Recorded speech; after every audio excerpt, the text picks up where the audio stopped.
오늘 본문에는 동방 박사들의 성탄에 대한 이야기가 기록되어 있는 것을 보게 됩니다.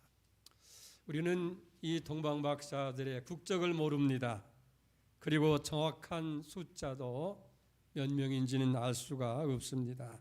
우리가 다만 추측하는 것은 박사들이 예수님께 드린 예물이 3가지였다는 것을 볼 때에 3사람이 아닌가 그렇게 생각이 되어지고, 그리고 분명한 것은 이 동방 박사들은 유대인이 아니라 이방 사람들이었다는 거예요. 그런데 놀라운 것은 당시 유대인들이나 성경에 대해서 잘 알고 있는 서기관이나 대제사장과 같은 사람들은 메시아가 탄생했는데도 전혀 모르고 있을 그때에 동방 박사들은 이미 예수님의 탄생한 것을 알고 먼 곳으로부터 달려와서 아기께 경배드렸다라고 하는 것은 참으로 놀라운 일이 아닐 수가 없습니다. 어찌 보면 저들이 믿음이 아니고는 도저히 할 수 없는 그런 행동이라는 사실이에요. 여러분, 우리가 기억해야 할 것은 믿음이라고 하는 것은 볼 수 없는 것을 보게 하고 할 수 없는 그것을 하도록 하는 줄 믿습니다. 여기 동방 박사들처럼 우리도 믿음을 가지고 아기 예수님을 영접하는 성탄절이 되기를 주 이름으로 축복합니다. 오늘 아침에는 이 동방 박사들의 성탄에 대해서 우리가 살펴볼 텐데, 이 동방 박사들은 믿음으로 메시아의 탄생을 확신했다 하는 거예요. 그리고 이 메시아가 탄생했다는 것을 어떻게 확신했느냐 하는 것을 3가지로 우리가 구분해 볼 수 있는데, 첫째는 저들이 예루살렘에 도착하자마자 즉시 질문한 내용입니다. 2절을 보세요. 유대인의 왕으로 나신 이가 어디 계시냐? 우리가 동방에서 그의 별을 보고 그에게 경배하러 왔노라 하니, 저들이 예루살렘에 도착해서 왕궁에 가서 첫 번째 질문이 뭐예요? 유대인의 왕으로 나신 이가 어디 있냐? 우리가 그의 별을 보고 경배하러 왔다. 그러니까 이미 메시아가 탄생했다는 것을 저들은 알고 있었을 뿐만 아니라 그분이 만왕의 왕이 되심도 확실히 믿었다는 사실이에요. 그렇기 때문에 저들은 유대인의 왕으로 나신 이가 어디 있느냐라고 그렇게 확신 있게 질문할 수가 있었는 줄로 믿습니다. 두 번째는 이 동방 박사들은 계시의 별을 보았다라고 기록하고 있는 걸 봅니다. 2절 하반절을 보세요. 우리가 동방에서 그의 별을 보고 그에게 경배하러 왔노라. 저들은 별을 통해서 유대인의 왕이 나섰다는 것을 알았다는 거예요. 특별히 여기 별을 보고 알았다고 하는 사실은 우연이 아니라 그것은 바로 성경 계시와 예언에 따른 사건이었다는 사실이에요.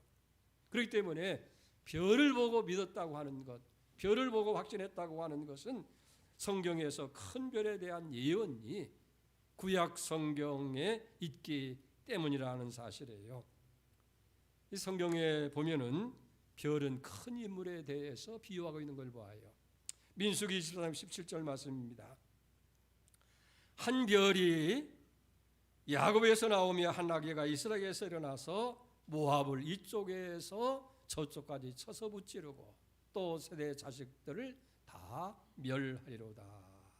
그러니까 동방 박사들은 이미 성경에 예언하고 약속하신 그 별을 통해서 메시아가 나신 것을 확실히 알았다. 믿음이 있었기 때문인 줄 믿습니다. 세 번째는 이 메시아 아기에게 드릴 예물을 준비했다는 사실이에요. 그것도 가장 귀한 황금과 모략과 유황을 준비했잖아요. 여러분, 그분이 태어났다는 것을 몰랐다고 한다면, 그리고 그분이 메시아라는 사실을 몰랐다면 어떻게 그런 귀한 예물을 준비할 수 있겠느냐 하는 거예요. 우리는 오늘 이 아침 성탄절을 기다리면서 이 동방 박사들의 믿음을 배워야 될 줄로 믿습니다. 우리에게 중요한 것은 우리도 이런 믿음, 이런 확신이 우리에게 있느냐는 얘기예요.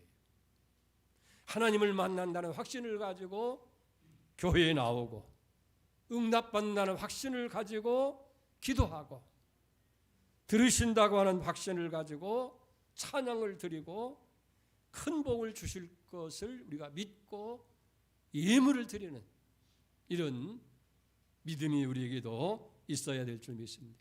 그래서 바울은 디모데후서 3장 14절에서 너는 배우고 확신한 일에 거하라 라고 우리에게 권면하고 있는 것을 보게 되어집니다. 하나님께서는 우리의 믿음 없는 것을, 확신이 없는 것을 원치 않아요. 기뻐하지 않아요. 그래서 야고보서 1장 5절에 보면 오직 믿음으로 구하고 조금도 의심하지 마라. 의심하는 자는 마치 바람에 밀려 요동하는 바닷물결 같으니 이런 사람은 무엇이든지 주께 얻기를 생각하지 말라. 두 마음을 품어 모든 일에 정함이 없느니라. 아멘입니다. 그렇습니다. 우리는 언제든지 믿음을 가지고 하나님 앞에 나아갈 때에 거기에 응답이 있고 하나님의 축복이 있는 줄로 믿습니다. 여기 동방박사들이 그렇게 확신을 가지고 믿음으로 나아간 것처럼 우리도 아기 예수께서 인간의 모습을 입고 이 땅에 구원의 주님으로 오셨음을 우리는 확실히 믿어야 될 줄 믿습니다. 디모데전서 1장 15절에 보면 미쁘다 모든 사람들이 받을 만한 이 말이요 그리스도 예수께서 죄인 구하시려고 세상에 임하셨다 하였도다. 아멘. 그렇습니다. 두 번째로 동방박사들은 믿음을 가지고 아기 예수를 찾아 나셨다 하는 사실이에요. 그러니까 믿음의 대상을 찾아서 믿은 것이 아니라, 알아서 믿은 것이 아니라 이미 믿고 찾아 나섰다 하는 거예요. 쉽게 얘기하면 보고서 믿은 것이 아니고 믿음으로 보게 되어졌고, 알고서 믿은 것이 아니고 믿으니까 알게 됐다라는 거예요.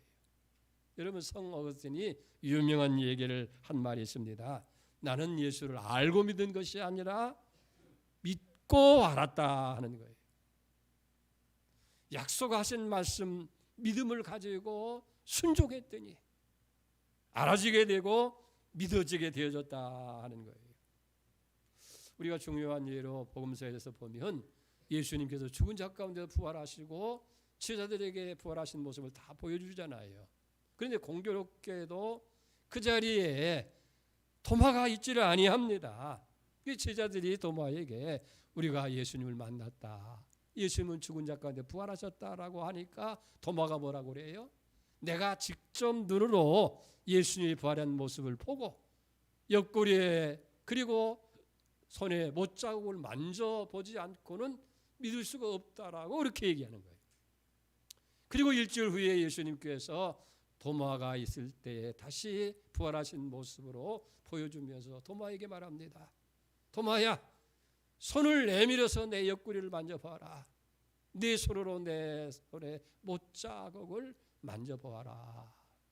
그때서야 도마가 예수님 앞에 고백하는 말이 뭐니까? 나의 주 나의 하나님이라고 고백을 합니다. 그때 주님께서 이 도마에게 하신 말씀이 요한복음 20장 29절이에요. 예수께서 이르시되 너는 나를 본고로 믿느냐? 보지 못하고 믿는 자들이 복되도다. 할렐루야. 우리는 예수님의 부활의 모습을 보지 못했을지라도 옆구리에 창자국과 손에 못자국을 보지 않고도 믿는 자인 거예요. 그런 여러분들이 복된 줄로 믿습니다. 오늘 수많은 사람들이 보고서야 믿는다는 거예요. 알아보고서야 믿겠다고 하는 현대판 도마들이 얼마나 많은지 알 수가 없어요. 그런데 성경 히브리서 11장 1절 2절에 말합니다. 믿음은 바라는 것들의 실상이고 보이지 않는 것들의 증거니 선지자들이 이로써 증거를 얻었다. 우리가 믿음으로 바라볼 때에 믿음대로 실상이 나타나게 된 줄로 믿습니다. 그렇기 때문에 이 동방 박사들은 먼 곳에서 눈으로 보지 못했지만은 하나님의 약속을 믿음으로 인해서 메시아의 탄생을 확신하게 되고 먼 길을 달려오게 되어진 줄로 믿습니다. 그렇습니다. 동방 박사들이 이 먼 길을 찾아왔다고 하는 것은 믿음이 아니고는 있을 수 없는 일이에요. 여러분 이걸 알아야 돼요. 확신과 믿음이 있는 곳에 응답과 기적도 있는 줄 믿습니다. 그래서 예수님 마태복음 7장 7절에 말씀하잖아요. 구하라 그러면 너희에게 주실 것이요, 찾으라 그러면 찾아낼 것이요, 문을 두드리라 그러면 너희에게 열릴 것이니라고 말씀하시고, 또 잠언 8장 17절에 보면 나를 사랑하는 자들이 나의 사랑을 이루며 나를 간절히 찾는 자가 나를 만날 것이니라. 아멘. 그렇습니다. 여기 동방 박사들은 믿음이 있었기에 아기 예수를 찾아 나섰고, 하나님께서는 그 믿음을 귀하게 보시고 이 믿음의 사람들을 인도하기 위해서 계시의 별을 동원하셔서 이 예루살렘까지 저들을 인도하여 주신 줄로 믿습니다. 세 번째, 동방 박사들은 별을 보고 크게 기뻐했다라고 기록하고 있어요. 10절을 봅니다. 그들이 별을 보고 매우 크게 기뻐하더라. 동방 박사들이 헤로드 왕궁에서 유대인의 왕으로 나시니 어디 계시냐고 물을 때에 거기 서기관들과 또 성경을 연구한 사람을 불러서 유대 땅 베들레헴이라고 하는 얘기를 듣고 그럼 베들레헴으로 찾아가야 되겠다 하고 왕궁을 나서는 순간 동방에서 보았던 그 계시의 별이 문득 앞에 있는 것을 보게 되는 거예요. 그래서 그 별을 보고 저들이 크게 기뻐했다. 여러분 얼마나 감격스럽겠어요. 바로 그 별은 하나님이 함께 하신다는 것이고, 그리고 지금까지처럼 저들의 걸음을 인도하신다고 하는 확신이 생기게 되었을 때에 오는 기쁨인 줄로 믿습니다. 바로 이 기쁨은 하늘로부터 주어진 기쁨이고 하늘로부터 와지는 기쁨인 줄 믿습니다. 사랑하는 성도 여러분, 우리가 살다 보면 세상에 주는 기쁨도 없잖아 있어요. 무슨 소원이 이루어졌다든지, 대학이나 직장에 합격을 했다든지, 오래 기다리던 자녀가 출생을 했다든지, 아니면 새로운 집을 우리가 마련하고 이사를 했다든지, 세상에 주는 그런 기쁨이 있어요. 그러나 그런 기쁨은 잠깐뿐인 거예요. 우리가 세상에서 얻는 기쁨이라고 하는 것은 지속성이 없고 일시적인 거예요. 그러나 눈을 들어서 하늘을 보는 기쁨, 계시의 별을 보면서 확신과 희망을 갖는 기쁨, 다시 말해서 소망의 주님께 우리가 믿음을 가지고 나아갈 때에 세상 어떤 것과 비교할 수 없는 그런 기쁨이 우리에게 주어지는 줄 믿습니다. 그래서 정말 소망이 예수께 있음을 확신하는 사람들, 이 지구상의 핵겨울이 인해서 망할 날이 온다 할지라도, 정치가 식중되고 경제가 위기에 처한다 할지라도, 전쟁이 일어나는 두려움이 있을다 할지라도 우리는 결코 두려워하지 않는 거예요. 왜? 소망의 주님께서, 능력의 주님께서, 은혜의 주님께서 우리와 함께 계시고 우리의 소망이 되어 주시기 때문인 줄로 믿습니다. 사랑하는 성도 여러분, 여러분들의 인생의 밤이 힘들고 어렵습니까? 날씨가 춥습니다. 또 경제적으로 많이 어렵다고들 합니다. 코로나가 아직도 기승을 부리고 있고 여러 가지 어려움과 문제들이 우리 가운데 있다 할지라도, 동방의 박사들이 별을 보고 크게 기뻐한 것처럼 우리도 소망의 별이신 예수 그리스도를 바라보면서 새로운 용기와 그리고 기쁨이 여러분 가운데 차고 넘치기를 주의 이름으로 축복합니다. 이제 마지막으로 우리가 생각할 것은 동방 박사들은 믿음으로 경배를 드렸다 하는 거예요. 오늘 본문에서 보여주는 대로 동방에서 있던 이 박사들은 멀리서 아기 예수의 탄생에 대한 것을 저들이 확실히 믿은 거예요.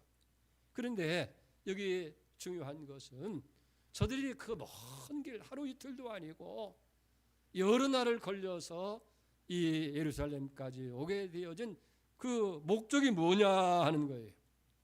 그 목적에 대해서 2절 하반절에 기록되어 있어요. 우리가 동방에서 그의 표를 보고 그에게 경배하러 왔노라라고 말씀하고 있는 것을 보게 되어집니다. 이 동방 박사들이 먼 길을 맞이한다고 찾아온 것은 무엇을 얻고자 한 것이 아니에요. 한 가지, 메시아이신 아기 예수께 경배하기 위해서 그 먼 길을 달려왔다는 거예요. 그리고 11절에 보면 집에 들어가기와 그 어머니 마리아가 함께 있는 것을 보고 엎드려 아기께 경배하고 보배함을 열어 황금과 유황과 모략을 예물로 드리니라. 아멘. 여러분, 우리의 신앙의 대상은 오직 예수 그리스도뿐인 줄 믿습니다. 그러기에 그분 아기 예수께 경배하고 예배를 드리는 것, 그것이 참된 신앙인 줄 믿습니다. 이 경배라고 하는 것은 엎드려서 절하고 그리고 높여드리는 거예요. 그런데 이 동방 박사들은 그런 얘기를 해요. 아주 지체가 높은 사람들이고 또 그 가운데는 왕의 자리에 있던 사람들이라고 얘기합니다. 그런 사람이 믿음이 아니고서 어떻게 그 핏덩이 아기 예수께 엎드려서 경배를 올릴 수 있겠느냐는 얘기예요. 어린 아기, 핏덩이 같은 그 아기지만은 그분이 만왕의 왕이고 이스라엘 모든 백성들이 기다렸던 메시아인 것을 확실히 믿었기 때문에 그들은 엎드려 절하고 경배해 드릴 수 있게 된 줄로 믿습니다. 이 동방 박사들이 겸손하게 경배하면서 드린 예물을 우리가 한번 주목해 볼 필요가 있어요. 그건 황금과 유황과 모략이라고 하는데 이 세 가지는 모두가 다 왕께 드리는 예물이라는 거예요. 그러니까 탄생한 아기가 바로 만왕의 왕 되심을 저들이 믿었다 하는 거예요. 지금 자기들 앞에 있는 이 어린 아이지만은 온 세상을 다스리고 구원하실 만왕의 왕이신 메시아라는 것을 믿었기 때문에 왕께 드리는 황금, 유향, 모략을 예물로 드렸다는 거예요. 그래서 황금이라고 하는 것은 아기 예수님이 왕 되심을 드러내는 예물이고, 유황이라고 하는 것은 그 아기가 하나님 되심을 고백하는 것이고, 모략이라고 하는 것은 죽었다가 다시 부활하신 구세주를 보여주는 예물이 되는 줄로 믿습니다. 그런데 여기 중요한 것은 그 예물이 뭘 상징하느냐 하는 것이 중요한 것이 아니고, 더 중요한 것은 박사들이 드렸던 예물이 당시 그 사회에서, 다시 말해서 예루살렘 이스라엘에서 얻기 어려운 가장 귀한 예물이었다 하는 거예요. 이 동방 박사는 이렇게 귀한 예물을 준비했을 뿐만 아니라 그 예물을 결코 자기들을 위해 쓰지 않았던 거예요. 먼 한 달이 넘는 먼 길을 계시 예배를 보고 오면서 저들이 여행길에 필요한 것들이 얼마나 많았겠어요. 그러나 결코 그 예물을 자기들이 사용하지 아니하고 아기 예수께 다 드렸다는 거예요. 그렇기 때문에 동방 박사들의 경배가 오늘 우리에게 주는 교훈이 뭐겠어요? 하나님께 예배하는 자는 가장 귀한 것으로 예물을 드려야 된다 하는 교훈인 줄로 믿습니다. 여러분, 왜 우리가 드리는 예배가 능력이 없고 감사와 감격을 얻지 못한가? 거기는 진정한 예물이 없기 때문인 거예요. 동방 박사들은 가장 귀한 것으로 아기 예수께 경배하면서 예물을 드렸다. 성경에도 그렇게 얘기하잖아요. 나를 존귀히 여기는 자를 내가 존귀히 여기고 나를 사랑하는 자를 내가 사랑하리라고 말씀하고 있는 걸 봅니다. 이제 우리는 다음 주일이 성탄주일로 지키게 됩니다. 나를 위해서 하늘의 높은 보좌를 버리시고 인간의 형체를 입어서 종의 모습으로 이 땅에 오신 주님, 그 귀하신 주님께 우리가 무슨 예물을 드려야 되겠느냐 하는 거예요. 여기 동방 박사들은 가장 귀한 것으로 황금을 드렸고 유황을 드렸고 몰약을 드린 줄로 믿습니다. 우리도 이 성탄을 맞이해서 정말 아기 예수께 동방 박사처럼 우리의 귀한 것으로 예물을 드리며 경배하는 성탄절이 될 수 있기를 주의 이름으로 축복합니다. 사랑하는 여러분, 말씀을 이제 정리합니다. 오늘 우리는 이 동방 박사들의 성탄을 살펴보았어요. 동방 박사들은 믿음으로 왕 메시아의 탄생을 확신했고 믿음으로 아기로 오신 그분이 메시아인 것을 믿고 찾았고 믿음으로 아기 예수께 경배를 드립니다. 성경은 믿음이 없이는 하나님을 기쁘시게 못한다고 말씀합니다. 믿음이 아니고서는 믿음이 아닌 행동, 그건 모두가 죄일 뿐이라고 성경은 말씀하고 있습니다. 여기 동방박사들처럼 예수 그리스도 그분이 성육하신 하나님의 아들이시고 메시아인 것을 확실히 믿는 은혜가 있기를 바랍니다. 그리고 그 아기 예수님을 믿음으로 만나고 믿음으로 경배하고 가장 귀한 것으로 예물을 드리는 2022년 성탄절이 되시기를 주의 이름으로 축복합니다. 우리 같이 기도하겠습니다. 사랑하시는 하나님 아버지, 첫 번 성탄의 동방 박사들처럼 우리도 믿음과 확신을 가지고 성탄을 맞이할 수 있도록 은혜를 베풀어 주시옵소서. 저들은 믿음을 가지고 아기 예수로 오시는 예수님이 참된 구원자이시오 메시아님을 확실히 믿었던 것처럼 우리도 그 믿음을 가지고 아기 예수로 오시는 예수님을 영접할 수 있게 하여 주시옵소서. 나를 존귀 여기는 자를 존귀 여기고 나를 사랑하는 자가 나를 사랑해 있는다고 약속하신 주님, 동방박사처럼 가장 귀한 예물을 가지고 아기 예수님을 우리 주님으로 경배드리는 성탄절 되게 하여 주시옵소서. 존귀하신 예수님의 이름으로 간절히 기도 올려옵나이다. 아멘.